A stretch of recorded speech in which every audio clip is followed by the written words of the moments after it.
Bonjour, voici un exercice sur les suites numériques pour préparer l'examen de 2020. D'accord? On a une suite UN définie par récurrence à ça, c'est-à-dire que pour trouver un terme, je dois connaître le terme précédent. Je le calcule via le terme précédent. D'accord? Le premier terme, c'est U0 est égal à 1. Donc, dans la première question, calculer U1 et U2. Je dois utiliser ça. D'accord? U1 est égal à U0 plus 1. Donc, j'ai écrit U1 sous forme de UN plus 1 pour que je puisse utiliser cette relation.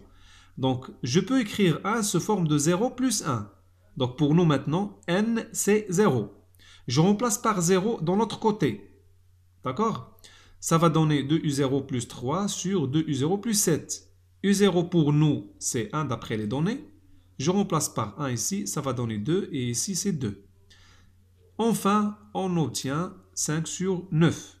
De la même façon, je dois écrire 2 comme 1 plus 1. Donc je dois écrire cet indice sous forme de n plus 1. D'accord?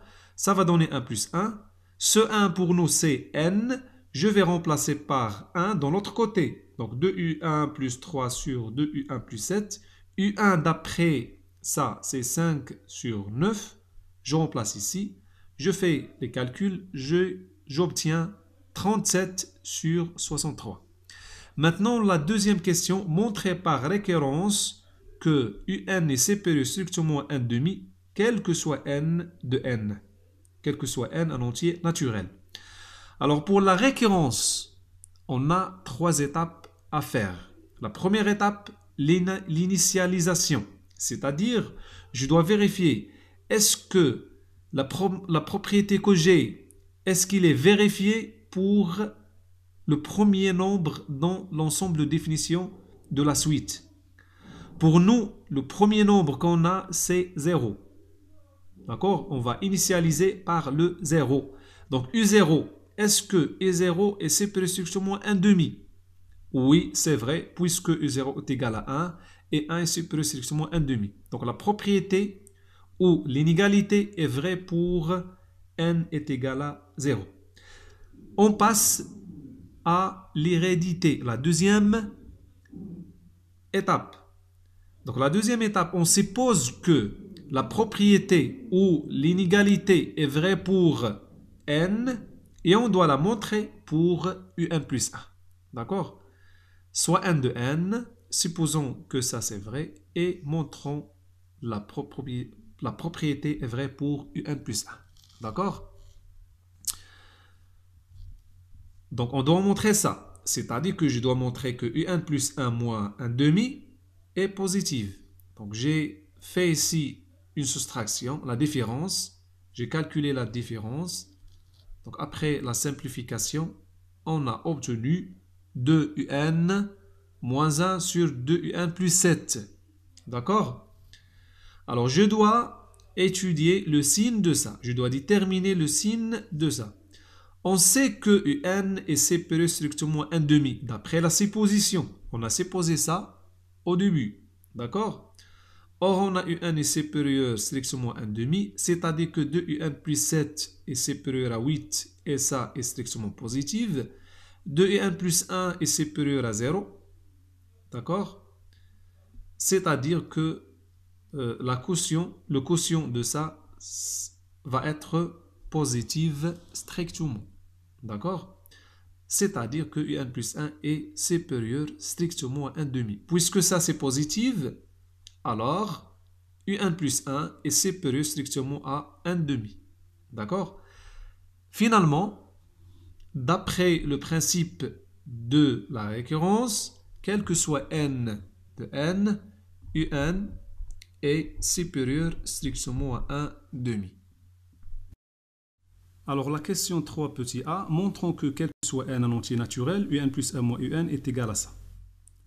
Donc on commence par ce côté, soit n en entier naturel, un plus 1 moins un est égal à ça. Je remplace un plus 1 d'après les données par ça. D'accord?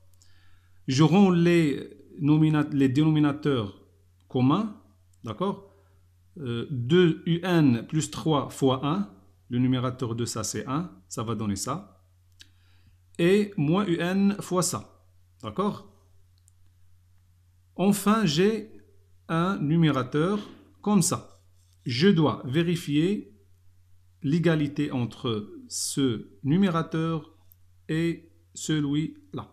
D'accord? Puisqu'on a les mêmes dénominateurs. Pour vérifier ça, cette inégalité, je vais commencer par ce côté, par le développement. Donc je développe ça. J'obtiens enfin moins 2un au carré moins 5un plus 3. Ce qu'on a dans ce numérateur.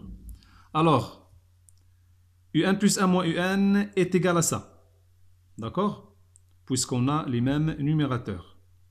Maintenant, petit b, déduire que un est décroissante. D'accord? Généralement, pour étudier la monotonie d'une suite, on détermine le signe de un plus 1 moins un. Si ça est positif, alors la suite un est croissante. Si ça est négatif, alors la suite est décroissante. Alors un est supérieur strictement à 1 demi. Ça implique que un plus 3 est strictement positif. 1 moins 2 un est strictement négatif. Donc l'ordre est opération. 2un plus 7 est strictement positif. D'accord? Alors on a ça est positif, ça est négatif et ça est positif. Finalement, tout ça va être négatif. Ainsi, un plus 1 moins un est négatif. Et puisque cette différence est négative, alors la suite est décroissante. D'accord? La deuxième partie de la question B, on doit déduire que un est inférieur ou égal à 1. D'accord? Puisqu'on a un est décroissante, alors on a la suite est décroissante. Alors U0 sera supérieur ou égal à U1, U1 sera supérieur ou égal à U2, et ainsi de suite jusqu'à UN, quel que soit n de n. D'accord? Qu'est-ce qu'on sait sur U0? U0, c'est 1. D'accord? Ça, c'est 1. Donc 1 sera supérieur ou égal à UN.